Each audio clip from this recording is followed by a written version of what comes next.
ചരിത്രകാരൻ ശ്രീ MG ശശിഭൂഷൺ നമ്മോടൊപ്പം തത്സമയം ചേരുന്നുണ്ട്. ശശിഭൂഷൺ സാർ, ചർച്ചയിലേക്ക് സ്വാഗതം. വളരെ പ്രധാനപ്പെട്ട ഒരു നിമിഷത്തിലേക്ക് രാജ്യം കടക്കാൻ പോകുന്നു. പ്രത്യേകിച്ച് വിശ്വാസികളെ സംബന്ധിച്ചിടത്തോളം, ശ്രീരാമവിശ്വാസത്തെ സംബന്ധിച്ചിടത്തോളം വളരെ പ്രധാനപ്പെട്ട ഒരു ദിവസമായത് നാളെ മാറുകയാണ്. അതിൻ്റെ ചരിത്രപരമായ പ്രാധാന്യം എങ്ങനെ, പുതിയ സാഹചര്യത്തിൽ ക്ഷേത്രത്തിൻ്റെ നിർമ്മാണവുമായി ബന്ധപ്പെട്ടൊക്കെ അങ്ങയുടെ വിലയിരുത്തലൊക്കെ എങ്ങനെയാണ്? ഉത്തർപ്രദേശിലെ സരയൂ നദിയുടെ തീരത്ത് നാം ഇന്ന് കാണുന്ന അയോധ്യയാണ്. രാമായണത്തിലെ അയോധ്യ എന്നുള്ളത് ജനങ്ങളുടെ നൂറ്റാണ്ടുകളായിട്ട് ജനങ്ങൾ വെച്ച് പുലർത്തുന്ന ഒരു വിശ്വാസമാണ്.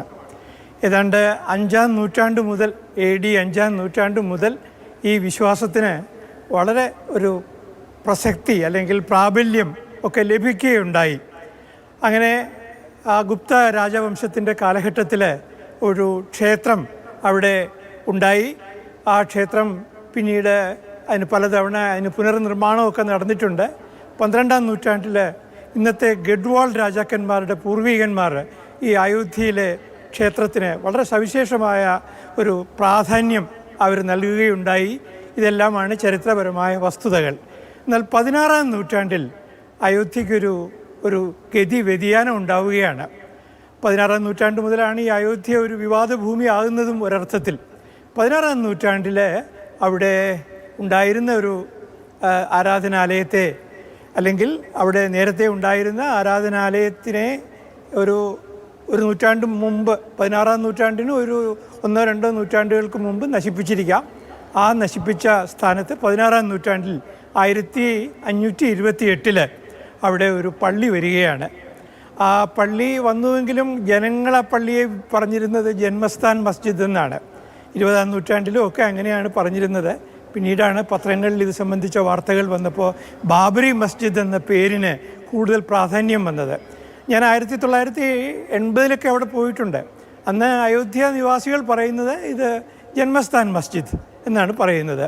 ആ ജന്മസ്ഥാൻ മസ്ജിദിൻ്റെ ഒരു പ്രത്യേകത, സാധാരണ മുസ്ലിം പള്ളികൾക്ക് ഉള്ളതുപോലെയുള്ള മീനാരങ്ങൾ ഇല്ല. എന്നാൽ മകുടങ്ങളുണ്ട്. 3 മകുടങ്ങളോട് കൂടിയ സാമാന്യം വലിയ ഒരു ആരാധനാലയമാണ് അയോധ്യയിൽ 1980 ഞാൻ കണ്ടത്. അന്ന് അവിടെ CRPF റിസർവ് പോലീസുകാരുടെ പ്രൊട്ടക്ഷനുണ്ട്. അതിനകത്തേക്ക് പ്രവേശനമില്ല. ഞാൻ അന്ന് കേരള പുരാവസ്തു വകുപ്പിലാണ് ജോലി ചെയ്യുന്നത്. അതുകൊണ്ട് തന്നെ അക്കാര്യവും ഐഡൻറ്റിറ്റി കാർഡും ഒക്കെ കാണിച്ചതുകൊണ്ട് എന്നെ അതിൻ്റെ ഉള്ളിലേക്ക് പ്രവേശിപ്പിക്കുകയുണ്ടായി. ഞാൻ കണ്ട കാഴ്ച എന്താണെന്ന് പറഞ്ഞാൽ, ഒരു തൂണുകളിൽ ഇങ്ങനെയാണ് മകുടങ്ങൾ ഉറപ്പിച്ച് നിർത്തിയിരിക്കുന്നത്. ആ തൂണുകളെല്ലാം തന്നെ മുമ്പ് ഉപയോഗിച്ചിരുന്ന ആരാധനാലയത്തിൻ്റെ, അതായത് ഹൈന്ദവ ക്ഷേത്രത്തിൻ്റെ തൂണുകൾ അവിടെ കാണാൻ സാധിച്ചു. അത് സംബന്ധിച്ച് കൂടുതൽ വിവരങ്ങൾ അറിയാനായിട്ട് തുടർന്ന് ശ്രമിച്ചു.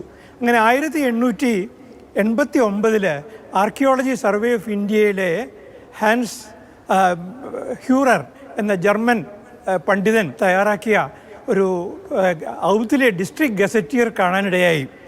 ആ ഔത്തിലെ ഡിസ്ട്രിക്ട് ഗസറ്റിയറിൽ കൃത്യമായി പറയുന്നുണ്ട്, ഇത് മീർ ബാഖി എന്ന പട്ടാളത്തലവനാണ് ഈ പള്ളി നിർമ്മിച്ചത്, ഇവിടെ ജന്മസ്ഥാനത്ത് നിർമ്മിച്ചത് എന്ന കാര്യം ഈ ഹ്യൂറർ പറയുന്നുണ്ട്, ആൻറ്റൺ ഹ്യൂറർ.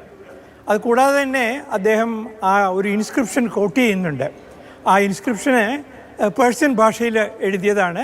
ആ പേർഷ്യൻ ഭാഷയിൽ എഴുതിയതിനകത്താണ് മീർ ബാഖിയാണ് ഈ ക്ഷേത്രം നിന്നിരുന്ന സ്ഥലത്ത് ഒരു മുസ്ലിം പള്ളി പണിഞ്ഞത് എന്ന കാര്യവും പറയുന്നുണ്ട്. അദ്ദേഹം 1523 നിന്നാണ് തെറ്റായി പറഞ്ഞത്.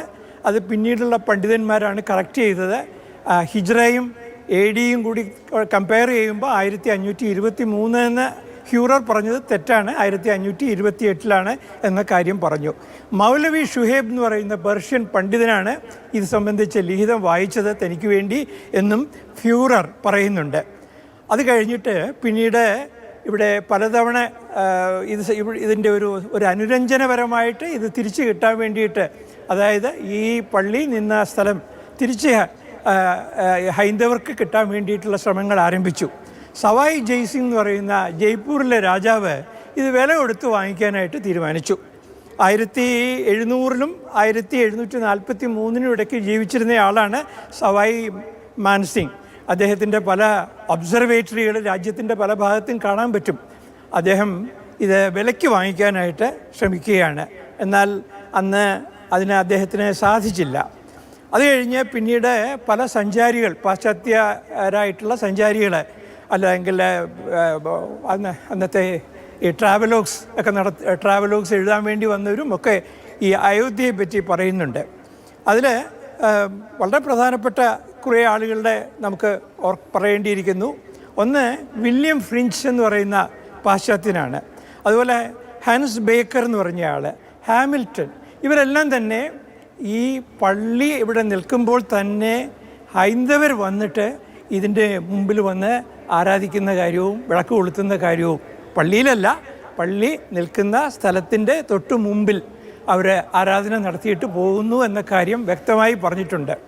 അക്കാലത്ത് ഔദ് ഭരിച്ചിരുന്നത് ഔദ് നവാബുമാരാണ്. അവർ മുഗൾ ചക്രവർത്തിമാരുടെ സാമന്തന്മാരായിരുന്നു. അതിൽ അവസാനത്തെ ഔദിലെ നവാബ് എന്ന് പറഞ്ഞ വാജിദ് അലി, ഈ വാജിദ് അലി ഹൈന്ദവരോട് വളരെ സ്നേഹം പ്രകടിപ്പിച്ചിരുന്ന ഒരാളാണ്. അദ്ദേഹത്തിന് ഈ പ്രതിസന്ധി ഒന്ന് പരിഹരിക്കണമെന്ന് ആത്മാർത്ഥമായിട്ട് ആഗ്രഹം ഉണ്ടായിരുന്നു. അദ്ദേഹം വലിയ കഥക് നർത്തകനാണ്. അദ്ദേഹം ശ്രീകൃഷ്ണ ജന്മാഷ്ടമിയുടെ ദിവസം ശ്രീകൃഷ്ണനായി വേഷം കെട്ടി ഓടക്കുഴലൊക്കെ വായിച്ച് നൃത്തം ചെയ്യുന്ന ആളാണ്. അപ്പോൾ അദ്ദേഹം ഇത് ഒരു പ്രശ്നം പരിഹരിക്കാൻ വേണ്ടിയിട്ട് ശ്രമിച്ചു. അപ്പോൾ തന്നെ ബ്രിട്ടീഷുകാർ ഇതിൻ്റെ അപകടം മനസ്സിലാക്കി. കാരണം രാജ്യത്തെ പ്രമുഖരായ രണ്ട് ജനവിഭാഗങ്ങൾ തമ്മിൽ പരസ്പരം കലഹിക്കുകയാണെങ്കിൽ മാത്രമേ അവർക്ക് സൗകര്യപൂർവ്വം ഭരിക്കാൻ സാധിക്കുകയുള്ളൂ. അതിനു വേണ്ടിയിട്ടാണ് അവർ ചെയ്തത് എന്താണെന്ന് വെച്ചാൽ വാജിദ് അലിയെ അധികാരഭ്രഷ്ടനാക്കി. വാജിദ് അലിയെ ഈ കാരണം പറഞ്ഞിട്ടല്ല, അധികാര ദുർവിനിയോഗം നടത്തി എന്ന കാരണം പറഞ്ഞുകൊണ്ട് അദ്ദേഹത്തെ അധികാരഭ്രഷ്ടനാക്കുകയും കൽക്കട്ടയിലെ മട്ടി ബുർജ് എന്ന് പറയുന്ന ഒരു ഉപേക്ഷിക്കപ്പെട്ട കൊട്ടാരത്തിൽ തടവുകാരനായിട്ട് പാർപ്പിക്കുകയും ചെയ്തു. അങ്ങനെ ആ പ്രശ്നങ്ങളെല്ലാം, ഈ അനുരഞ്ജനത്തിൻ്റെ പ്രശ്നങ്ങളൊക്കെ തീർന്നു. 1862-63 കാലഘട്ടത്തിൽ അന്നത്തെ ആർക്കിയോളജി സർവേ ഓഫ് ഇന്ത്യയുടെ ഡയറക്ടർ ജനറലായ അലക്സാണ്ടർ കണ്ണിഹാം അവിടെ ഒരു താൽക്കാലിക എക്സ്കവേഷൻ നടത്തി. അതായത് ട്രയൽ ഡിഗ്ഗിങ് എന്ന് പറയും. ഈ ട്രയൽ ഡിഗ്ഗിങ് നടത്തിയെങ്കിൽ അദ്ദേഹത്തിന് മനസ്സിലായി ഇവിടെ ഒരു ക്ഷേത്രം ഉണ്ടായിരുന്നു എന്ന കാര്യം. പക്ഷേ അദ്ദേഹം മുമ്പോട്ട് പോകണ്ട എന്ന് അദ്ദേഹത്തിനോട് അന്നത്തെ ബ്രിട്ടീഷ് ഗവൺമെൻറ്, ഇമ്പീരിയൽ ഗവൺമെൻറ്റിൻ്റെ ഡൽഹിയിലെ അന്ന് കൽക്കട്ടയിലാണ് തലസ്ഥാനം, കൽക്കട്ടയിലെ വൈസ്രോയി പറയുകയുണ്ടായി മുമ്പോട്ട് പോകണ്ട എന്ന്. അങ്ങനെ അതും അവസാനിച്ചു. 1976-77 കാലത്താണ് പിന്നീട് ഇവിടെ ഉത്ഖനനം നടക്കുന്നത്.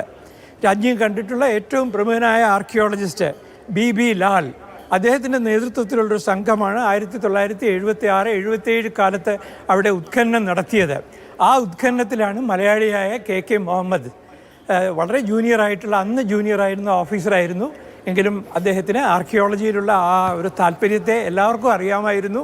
അന്നും അദ്ദേഹത്തിനെ പറ്റി വലിയ മതിപ്പുണ്ടായിരുന്നു. അങ്ങനെ KK മുഹമ്മദ് ഈ സംഘത്തിൽ ചേരുകയാണ്. ഈ ഉത്ഖനനത്തിന് ഒരു റിപ്പോർട്ട് കൊടുക്കുകയുണ്ടായി. ആ റിപ്പോർട്ടിലും അവിടെ ഈ തർക്ക മന്ദിരത്തിൻ്റെ അടിഭാഗത്ത് ഉണ്ടായിരുന്ന ക്ഷേത്രത്തെ പറ്റിയും തൂണുകളെ പറ്റിയും എല്ലാം പറയുകയുണ്ടായി. നിർഭാഗ്യവശാൽ അതിന് നടപടിയൊന്നും ഉണ്ടായില്ല. അത് കഴിഞ്ഞിട്ട് പിന്നീട് 2003 കാലത്താണ് BR മണി എന്ന ആർക്കിയോളജി സർവേ ഓഫ് ഇന്ത്യയുടെ ഡയറക്ടർ ജനറൽ, അദ്ദേഹം തമിഴ്നാട്ടുകാരനാണ്, അദ്ദേഹത്തിൻ്റെ നേതൃത്വത്തിൽ അവിടെ ഒരു ഉത്ഖനനം നടത്തുകയുണ്ടായി. ആ ഉത്ഖനനത്തിലാണ് ഗോവിന്ദചന്ദ്രൻ്റെ ഇൻസ്ക്രിപ്ഷൻ ലഭിച്ചത്. 12-ാം നൂറ്റാണ്ടിൽ ഗോവിന്ദചന്ദ്രൻ എന്ന് പറയുന്ന രാജാവ് ഇത് ബാലിയുടെ ശത്രുവായ വിഷ്ണുഹരിയുടെ ക്ഷേത്രം ഇവിടെ ഉണ്ടായിരുന്നു എന്ന കാര്യം അദ്ദേഹവും പറയുന്നുണ്ട്. ആ ഇൻസ്ക്രിപ്ഷനും ഉണ്ടായി. അത് കോടതിയിൽ സമർപ്പിക്കാൻ വേണ്ടിയിട്ടാണ് അദ്ദേഹം ആ എക്സ്കവേഷൻ നടത്തിയത്. അദ്ദേഹവും അദ്ദേഹത്തിൻ്റെ അനുയായികളും അത് സംബന്ധിച്ച റിപ്പോർട്ടും നൽകുകയുണ്ടായി. എന്നാൽ നടപടികൾ നീണ്ട് പോയി. അതിനെ ഒരു രാഷ്ട്രീയവൽക്കരിച്ചു. അതിനെ തിരഞ്ഞെടുപ്പിലെ നേട്ടങ്ങൾക്ക് വേണ്ടിയിട്ട് ഉപയോഗപ്പെടുത്താൻ ശ്രമിച്ചത് വലിയ വില രാജ്യത്തിനും ഒക്കെ കൊടുക്കേണ്ടതായിട്ട് വന്നു. ഇന്ത്യയിൽ മാത്രമല്ല, ഇന്ത്യയുടെ അയൽ രാജ്യങ്ങളായിട്ടുള്ള ബംഗ്ലാദേശിലും പാകിസ്ഥാനിലുമൊക്കെ അതിൻ്റെ പ്രതിഫലനങ്ങളുണ്ടായി. ഒരുപാട് പേര് കൊല്ലപ്പെട്ടു. അതൊക്കെ നിർഭാഗ്യകരമായ കാര്യങ്ങൾ. എല്ലാത്തിനും ഒരു പരിഹാരം ആണല്ലോ നാളെ വരാൻ പോകുന്നത് എന്ന ചാരിതാർത്ഥ്യമാണ് ഈ സന്ദർഭത്തിൽ ഞങ്ങളെപ്പോലെയുള്ളവർ വെച്ചു പുലർത്തുന്നത്. തീർച്ചയായും അങ്ങനെ ഓരോ ചരിത്ര മുഹൂർത്തങ്ങളും എണ്ണി പറഞ്ഞുകൊണ്ടാണ് ശ്രീ ശശിഭൂഷൺ കാര്യങ്ങൾ നമ്മളെ അറിയിച്ചുകൊണ്ടിരിക്കുന്നത്.